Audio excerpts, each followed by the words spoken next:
Hello friends, नमस्कार। Education lover Vipin में आपका स्वागत है। मैं हूं विपिन कुमार। आज हम लोग इस वीडियो में एसएससी के समान अध्ययन के प्रश्नों का अध्ययन करेंगे। यह सभी प्रश्न एग्जाम के पॉइंट ऑफ व्यू से बहुत ही इम्पोर्टेंट हैं, क्योंकि 1997 से लेकर अब तक एसएससी ने जो भी प्रश्न पूछा है उन सारे प्रश्नों का संग्रह है। इस बुक में 13,500 प्लस प्रश्न हैं। आज हम लोग फिजिक्स का अध्ययन करेंगे।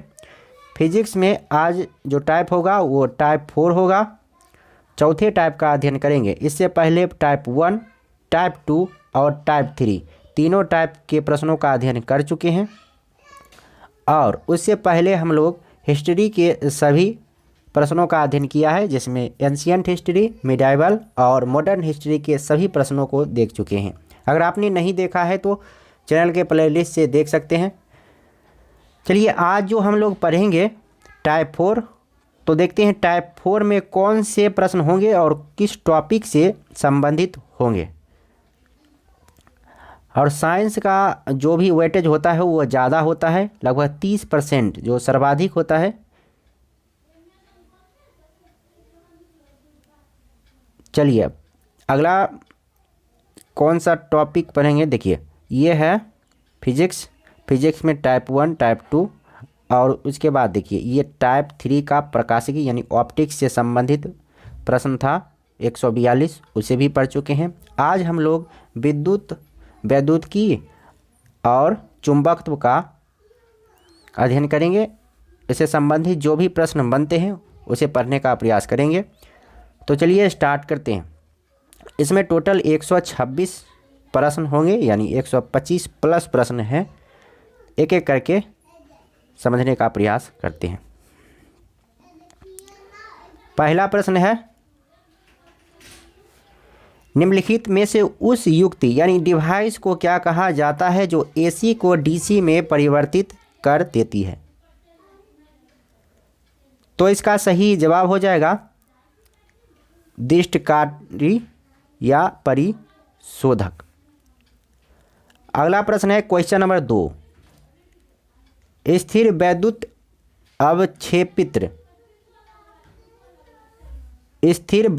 अवक्षेपित्र का प्रयोग किसके प्रदूषण के नियंत्रण के लिए किया जाता है। तो ये तापीय प्रदूषण के नियंत्रण के लिए किया जाता है। डायनेमो किस प्रकार की ऊर्जा को रूपांतरित करने का एक साधन है। डायनेमो किस प्रकार की ऊर्जा को रूपांतरित करने का एक साधन है। तो इसका सही जवाब हो जाएगा यांत्रिक ऊर्जा को विद्युत ऊर्जा में परिवर्तित करता है। बिजली के बल्ब के फिलामेंट के निर्माण के लिए टंगस्टन का प्रयोग किया जाता है, क्योंकि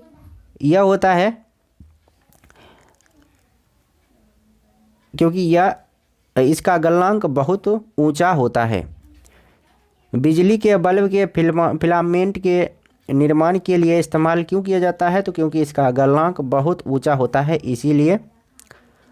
अगला प्रश्न है क्वेश्चन नंबर 5, हमारे घरेलू वैद्युत परिपथ फ्यूज पिघल जाता है। हमारे घरेलू वैद्युत परिपथ में फ्यूज पिघल जाता है जब भारी वृद्धि होती है। तो किसकी भारी वृद्धि होती है, तो धारा की जब भारी वृद्धि हो जाएगी तो वो पिघल जाएगा और डिवाइस को ख़राब होने से बच जाएगा। डिवाइस में आग या ऐसी कोई घटना होने से बच जाएगी।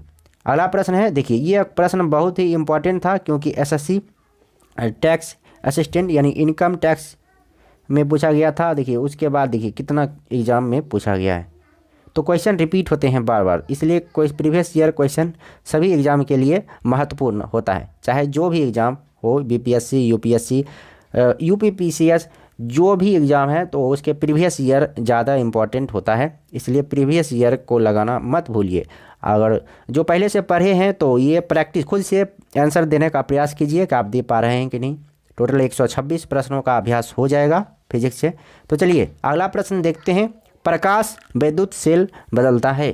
प्रकाश विद्युत सेल बदलता है, खुद से आंसर देने का पहले प्रयास कीजिएगा, इसलिए धीरे धीरे बताने का प्रयास करते हैं।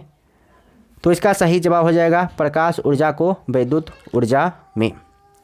प्रकाश विद्युत सेल बदलता है, प्रकाश ऊर्जा को किस में, विद्युत ऊर्जा में। ट्रांसफार्मर किसके सिद्धांत पर काम करता है? ट्रांसफार्मर अन्योन प्रेरण के सिद्धांत पर कार्य करता है। शुद्ध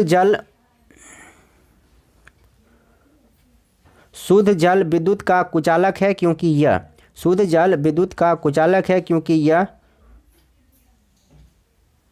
स्वल्प आयनित होता है। निम्नलिखित में से अधिक विद्युत चालकता वाली धातु कौन सी है? अधिक विद्युत चालकता वाली धातु कौन सा होगा? ऑप्शन है तांबा, एल्युमिनियम, चांदी, सीसा। तो इसका सही जवाब हो जाएगा चांदी। अधिक विद्युत चालकता किस में होती है? चांदी में होती है। अगला प्रश्न है क्वेश्चन नंबर 10।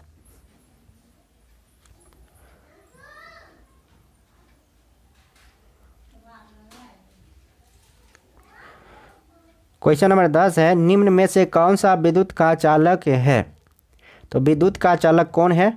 लवण जल विद्युत का चालक है। जिन पदार्थों में अनंत वैद्युत प्रतिरोध होता है उन्हें कहते हैं।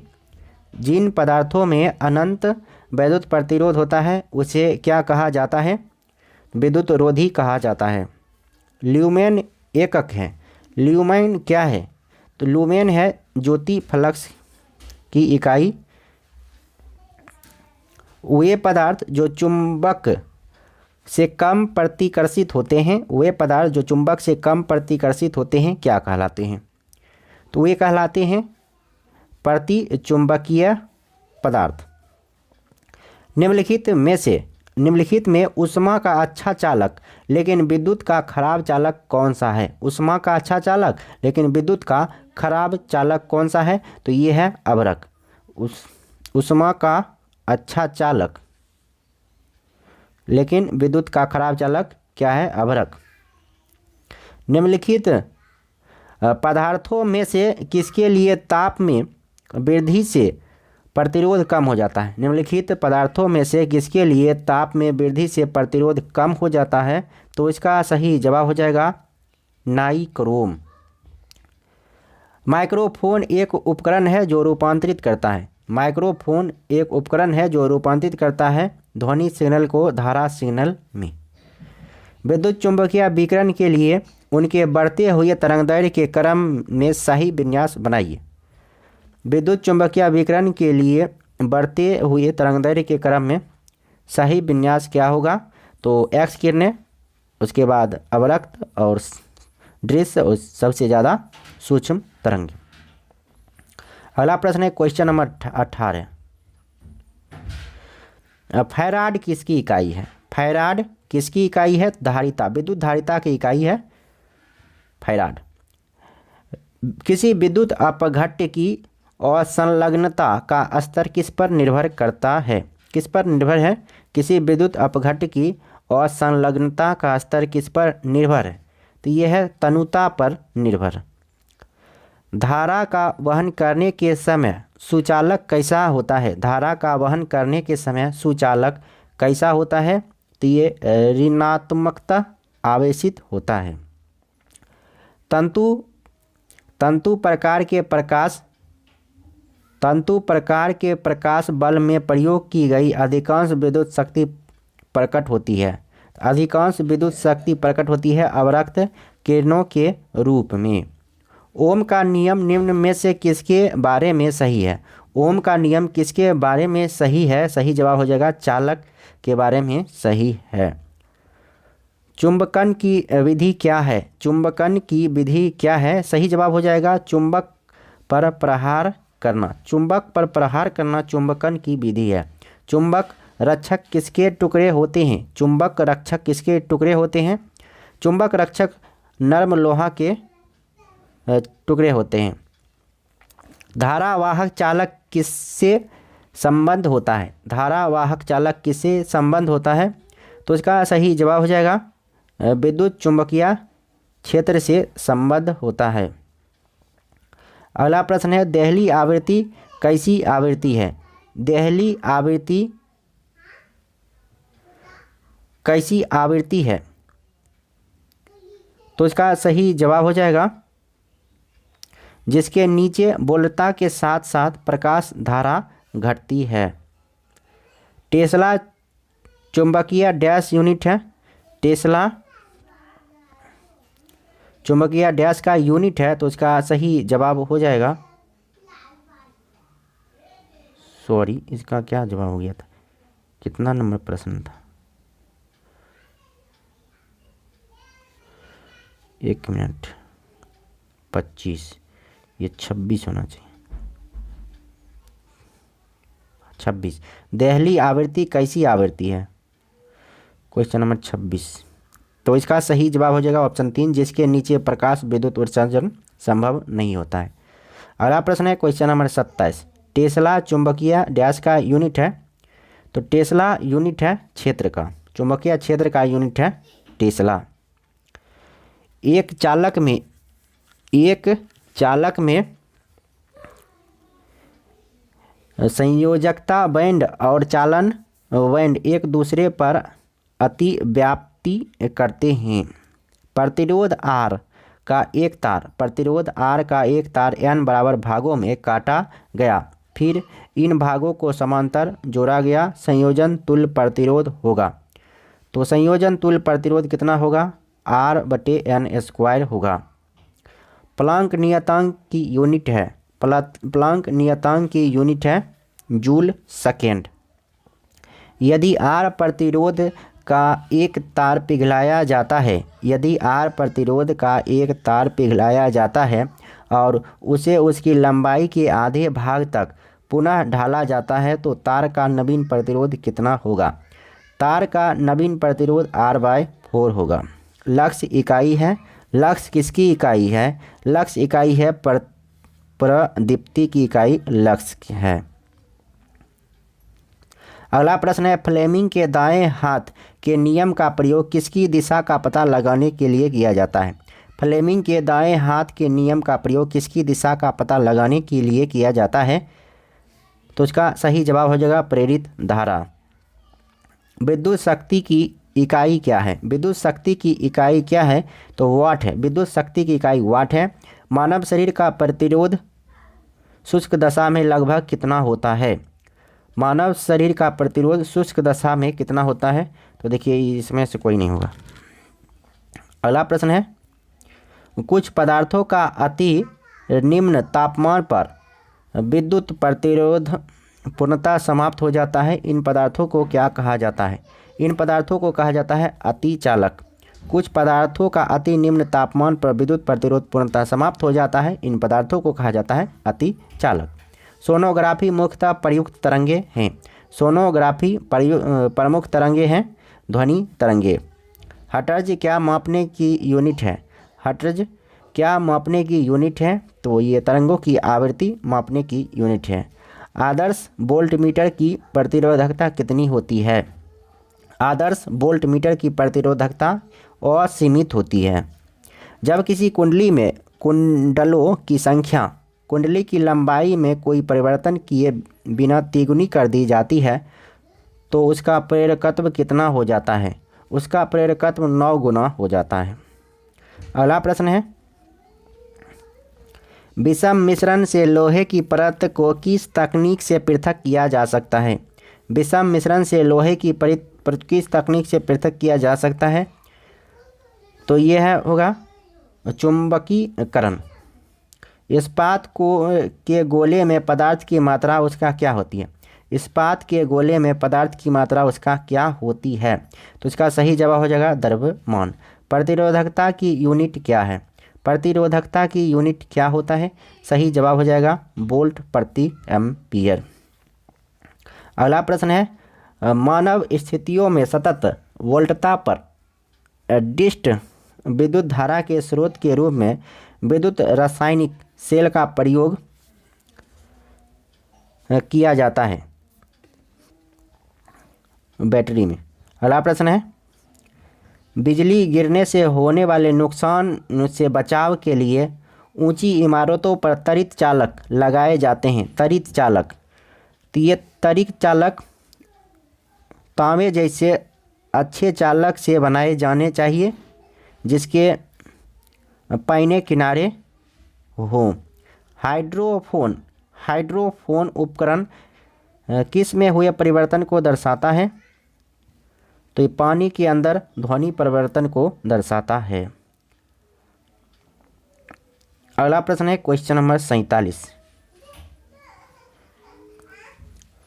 किसी चालक के दोनों अंतिम बिंदुओं के बीच बहने वाली विद्युत धारा का मान उनके बीच के विभवांतर के समानुपाती होता है और इसे कहा जाता है। तो इसे क्या कहा जाता है? ओम लॉ कहा जाता है। धातु कमरे के तापमान में डैश हो सकती है। धातु कमरे के तापमान में डैश हो सकती है। तो इसका सही जवाब हो जाएगा ठोस या तरल हो सकती है। डेजर्ट कूलर का शीतलन आधारित है। डेजर्ट कूलन का शीतलन आधारित है एवापोरेटिव कूलिंग। इनमें से कौन विद्युत रोधी है? इनमें से कौन विद्युत रोधी है? तो कांच विद्युत रोधी है। ट्यूबलाइट के साथ प्रयुक्त चौक मूलतः क्या है? ट्यूबलाइट के साथ प्रयुक्त चौक मूलतः क्या है? तो ये है प्रेरक। क्यूरी किसकी यूनिट है? क्यूरी किसकी यूनिट है? रेडियोधर्मिता की यूनिट है क्यूरी। निम्नलिखित में से कौन सा घटक प्रवर्धन साधन के रूप में प्रयुक्त होता है? प्रवर्धन साधन के रूप में प्रयुक्त होता है कौन? तो सही जवाब हो जाएगा ट्रांजिस्टर। गैल्वेनोमीटर को किसके साथ जोड़कर उसे वोल्ट मीटर बनाया जा सकता है? गैल्वेनोमीटर को किसके साथ जोड़कर वोल्ट मीटर बनाया जाता है? श्रृंखला में उच्च प्रतिरोध। अगला प्रश्न है कम तापमात्रा पर शीशा निम्नलिखित किस रूप में बर्ताव करता है? कम तापमात्रा पर शीशा निम्नलिखित किस रूप में बर्ताव करता है? सही जवाब हो जाएगा श्रेष्ठ चालक। यदि विद्युत प्रतिरोध कम करना हो तो प्रतिरोधकों की संख्या को किससे जोड़ना चाहिए? यदि विद्युत प्रतिरोध कम करना है तो प्रतिरोधकों की संख्या को किससे जोड़ना चाहिए? तो इसका सही जवाब हो जाएगा इनमें से कोई नहीं, यानी सीरीज समांतर मिश्रित व्यवस्था। सॉरी, ऐसा तो नहीं होना चाहिए। 56 नंबर क्वेश्चन आंसर। तो ये समांतर क्रम में जोड़ना चाहिए। ऑप्शन 2 सही है।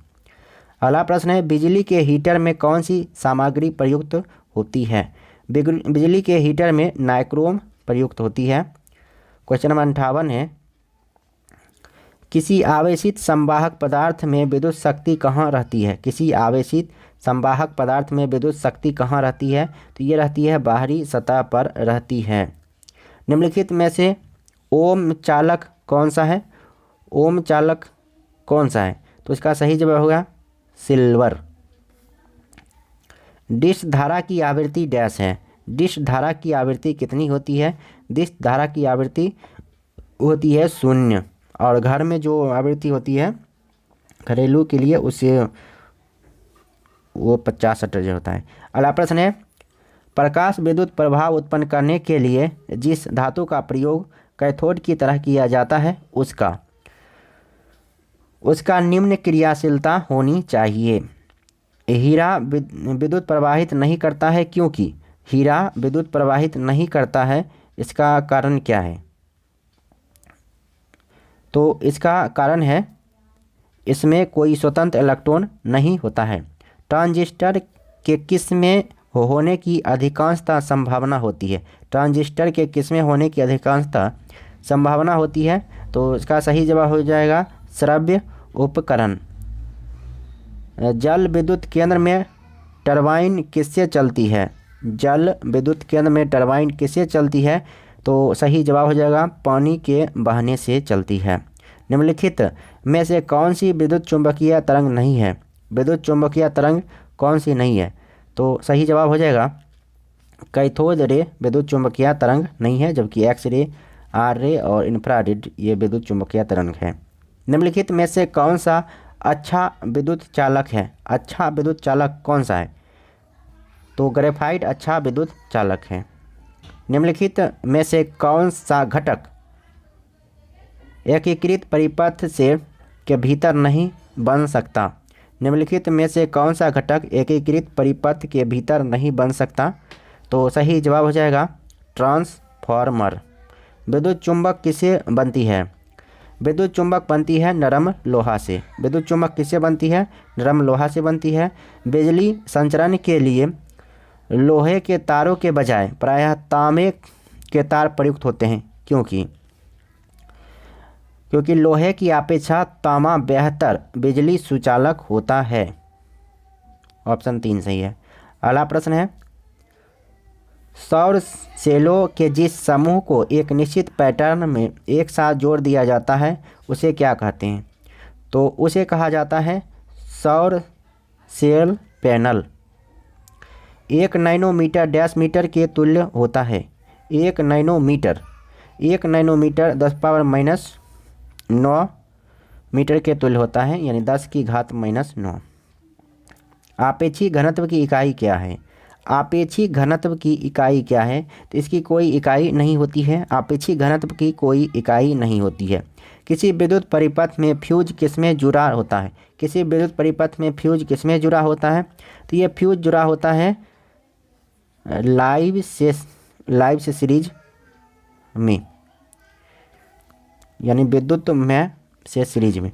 अगला प्रश्न है, धातुएं विद्युत का वहन क्यों करती हैं? धातुएं विद्युत का वहन क्यों करती हैं? तो मुक्त इलेक्ट्रॉन के कारण धातुएं विद्युत का वहन करती है। डैश एक समतल सतह के माध्यम से सतह के लिए सामान्य चुंबकीय प्रवाह घनत्व और सतह के क्षेत्र का गुणज है।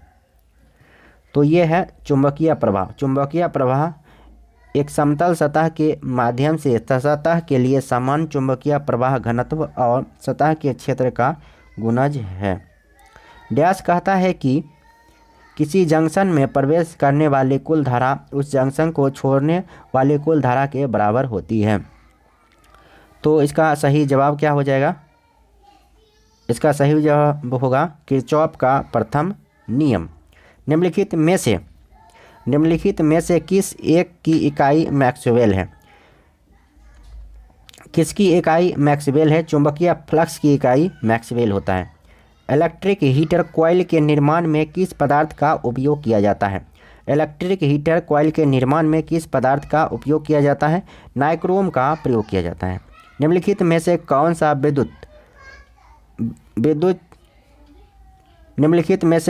विद्युत चुंबकीय तरंगों का गुण नहीं है? विद्युत चुंबकीय तरंगों का गुण नहीं है। विद्युत चुंबकीय तरंगों अति व्यतिकरण तथा विवर्तन नहीं दिखाती, ये गलत है। जबकि देखिए कौन सा गुण है, तो विद्युत चुंबकीय क्षेत्र एक दूसरे के लंबरूप होते हैं। विद्युत चुंबकीय तरंगें अनुप्रस्थ तरंगें होती हैं। विद्युत चुंबकीय तरंगों को आगे बढ़ने के लिए किसी माध्यम की आवश्यकता नहीं होती। ये सभी सही है, वो पहला गलत है, वही आंसर होगा। कमरों को गर्म रखने या खाना पकाने में उपयोग होने वाले विद्युत तापक में तारों की जो कुंडली होती है उसे डैश कहते हैं। तो उसे कहा जाता है अवयव कहा जाता है। किसी तार में विद्युत धारा प्रवाहित होने से उत्पन्न ऊष्मा का परिणाम डैश पर निर्भर नहीं करता। तो यह किस पर निर्भर नहीं करता है? पदार्थ, लंबाई, मोटाई, ये सब पर निर्भर करता है, इसलिए इनमें से कोई नहीं इसका जवाब होगा। रेक्टिफायर का उपयोग डैश में कन्वर्ट करने के लिए किया जाता है। रेक्टिफायर का उपयोग किया जाता है एसी से डीसी में बदलने के लिए। अगला प्रश्न है, विद्युत सेल की धातु की टोपी आमतौर पर विद्युत सेल का डैश टर्मिनल है। विद्युत सेल की धातु की टोपी आमतौर पर विद्युत सेल का डैश टर्मिनल है। तो ये है पॉजिटिव टर्मिनल। अगला प्रश्न है, जब दो या अधिक सेलों को आपस में उनके विपरीत टर्मिनलों से जोड़ा जाता है तब उसे डैश कहते हैं। तब उसे कहते हैं बैटरी। निम्नलिखित में से कौन सा पद विद्युत परिपथ में विद्युत शक्ति को निरूपित नहीं करता है? विद्युत परिपथ में विद्युत शक्ति को निरूपित नहीं करता है I/R², यानी P बराबर I² R होता है, ये सही है। P बराबर VI होता है और P बराबर V²/R, ये सही है, जबकि ये 2 नंबर गलत है। पश्चिम की ओर प्रक्षेपित कोई धनावेशित कण किसी चुंबकीय क्षेत्र द्वारा उत्तर की ओर विक्षेपित हो जाता है चुंबकीय क्षेत्र की दिशा क्या है? तो इसका सही जवाब हो जाएगा ऊपरी मुखी। अगला प्रश्न है, निम्नलिखित में से कौन तार के प्रतिरोध पर प्रभाव डालता है? तार के प्रतिरोध पर कौन प्रभाव डालता है? तो इसका सही जवाब हो जाएगा प्रतिरोधकता, तार की लंबाई, तार के अनुप्रस्थ काट का क्षेत्रफल। तो ये सभी सही है। निम्नलिखित में से कौन से कथन सही है? तो देखिए केवल 1 और 2 सही है। यानी चालक पर आरोपित बल विद्युत धारा के परिमाण पर निर्भर करता है। चालक पर आरोपित बल चुंबकीय क्षेत्र सामर्थ्य के परिमाण पर निर्भर करता है। तो ये एक दोनों सही है। अगला प्रश्न है, तांबे के तार की एक आयताकार कुंडली किसी चुंबकीय क्षेत्र में घूर्णी गति कर रही है। इस कुंडली में प्रेरित विद्युत धारा की दिशा में कितने परिभ्रमण के पश्चात बदलाव होता है? तो इसका सही जवाब हो जाएगा आधा घूर्णन, 90।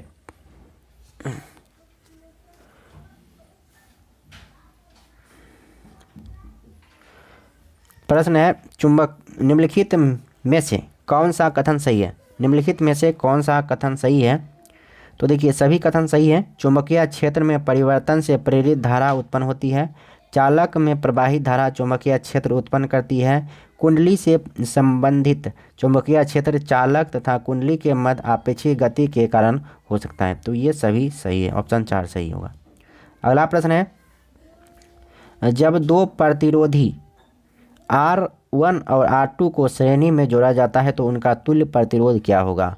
तो उनका तुल्य प्रतिरोध होगा R1 + R2। अगला प्रश्न है, विद्युत चुंबकीय प्रेरण की परिघटना। विद्युत चुंबकीय प्रेरण की परिघटना कुंडली तथा चुंबक के मध्य आपेक्षिक गति के कारण कुंडली में विद्युत धारा प्रेरित करना है। अगला प्रश्न है, क्वेश्चन नंबर 93, किसी परिनालिका के भीतर एक छोर से दूसरे छोर पर जाने पर चुंबकीय क्षेत्र समान रहता है। किसी परिनालिका के भीतर एक छोर से दूसरे छोर पर जाने पर चुंबकीय क्षेत्र समान रहता है। अगला प्रश्न है, चुंबक में चुंबकीय क्षेत्र रेखाओं की दिशा क्या होती है? चुंबक में चुंबकीय क्षेत्र रेखाओं की दिशा क्या होती है? ये उत्तरी ध्रुव से दक्षिणी ध्रुव की ओर होती है।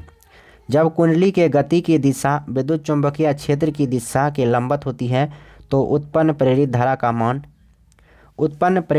मान सबसे अधिक होता है। जब कुंडली के गति की दिशा विद्युत चुंबकीय क्षेत्र की दिशा के लंबवत होती है तो उत्पन्न प्रेरित धारा का मान सबसे अधिक होता है। निम्नलिखित में से कौन सा कथन सही नहीं है? तो ये 4 नंबर सही नहीं है। जो सही है उसको देखते हैं। एक विद्युत मोटर विद्युत ऊर्जा को यांत्रिक ऊर्जा में बदलती है। एक विद्युत जनित्र विद्युत चुंबकीय प्रेरण के सिद्धांत पर कार्य करता है। किसी लंबी वृत्ताकार विद्युत धारावाही कुंडली के केंद्र पर चुंबकीय क्षेत्र समांतर सीधी क्षेत्र रेखाएं होती हैं। अगला प्रश्न है, क्वेश्चन नंबर 97, n फेरों वाली कोई कुंडली से उत्पन्न चुंबकीय क्षेत्र एकल फेरे द्वारा उत्पन्न चुंबकीय क्षेत्र की तुलना में कितना गुना होता है? तो ये होता है n गुना। n फेरों वाली कुंडली से उत्पन्न चुंबकीय क्षेत्र एकल फेरे द्वारा उत्पन्न चुंबकीय क्षेत्र की तुलना में कितना गुना होती है? तो n गुना होती है। जब दो प्रतिरोधकों को पार्श्व क्रम में संयोजित किया जाता है तो उनमें डैश रहता है या रहती है। तो इसका सही जवाब हो जाएगा विभवांतर समान रहती है। घरेलू विद्युत सर्किट के अति भारण को रोकने के लिए क्या सावधानी बरतनी चाहिए? घरेलू विद्युत सर्किट के अति भारण को रोकने के लिए क्या सावधानी बरतनी चाहिए? तो ये सावधानी बरतनी चाहिए, ये सभी विकल्प सही होगा। तो यानी फ्यूज सर्किट से जुड़ा होना चाहिए। बहुत सारे उपकरण को एकल सर्किट में नहीं जोड़ा जाना चाहिए। और उसके बाद खराब उपकरणों को सर्किट में नहीं जोड़ा जाना चाहिए, यानी सभी सही है। समांतर श्रेणी में जुड़े हुए 20 ओम तथा 30 ओम वाले दो प्रतिरोधकों का प्रभावी प्रतिरोधक कितना है? यह समांतर क्रम में है तो हम जानते हैं कि 1/20 + 1/30 30, दोनों का एलसीएम लीजिए 60, 20 तिया 60, 30 दूनी 60 यानी 5, 5 तो 12, 1/12 यानी कि 12 ओम हो जाएगा। 100 का 2 यानी 12 ओम होगा। अगला प्रश्न है, निम्नलिखित में से किस तत्व की विद्युत चालकता अधिकतम होती है? विद्युत चालकता अधिकतम होती है चांदी की। जब प्रतिरोधक श्रेणी में संयोजित होते हैं तब कुल प्रतिरोधकता डैश है, तो कुल प्रतिरोधकता बढ़ती है। एकीकृत सर्किट निम्नलिखित में से किस से बने होते हैं? एकीकृत सर्किट किससे बने होते हैं? ये बने होते हैं सिलिकॉन के। किसी विद्युतीय पदार्थ का प्रतिरोधक कितना होगा यदि इसमें 0.1 एम्पीयर धारा प्रवाहित होती है तथा विभवांतर 5 वोल्ट है? ये न्यूमेरिकल है, इसका सही जवाब हो जाएगा 50।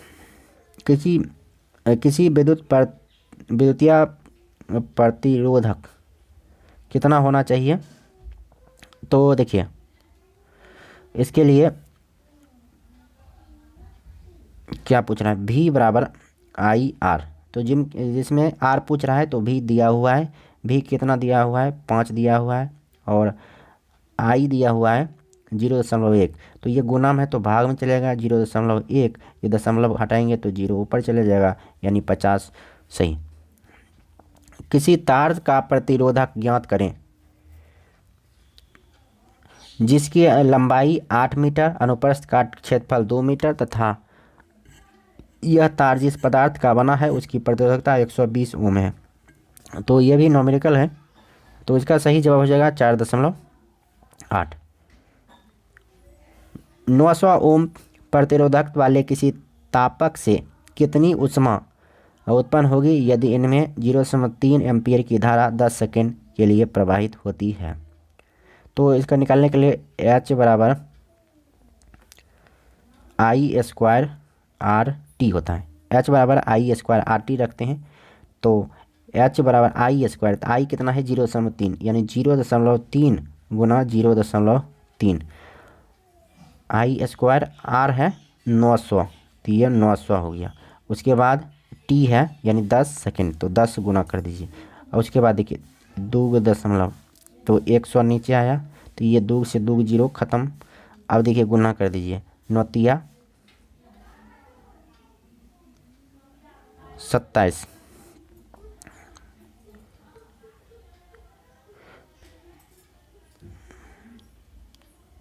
कोई गड़बड़ हुआ है। H बराबर I², हाँ 981 ना, हाँ ये 3 तिया 9 981 यानी कि 810, तो 810 जूल हो जाएगा, 2 नंबर सही हो जाएगा। अगला प्रश्न है, किसी बल्ब का शक्ति सीमांक में क्या होगा यदि इनमें 0.3 एम्पीयर की धारा प्रवाहित की जाती है, विभवांतर 240 वोल्ट है? तो पूछ रहा है कि इसमें वाट में मापना है शक्ति। किसी बल्ब का शक्ति क्या होगा? तो P बराबर VI होता है, P बराबर VI होता है यानी V है 240 और I है 0.3, तो ये दशमलव से 0 खत्म, 24 तिया 72, ये सही हो जाएगा 107 का 4 नंबर। वॉशिंग मशीन तथा माइक्रोवेव ओवन एक डैश से चलते हैं जो उनके अंदर लगा होता है।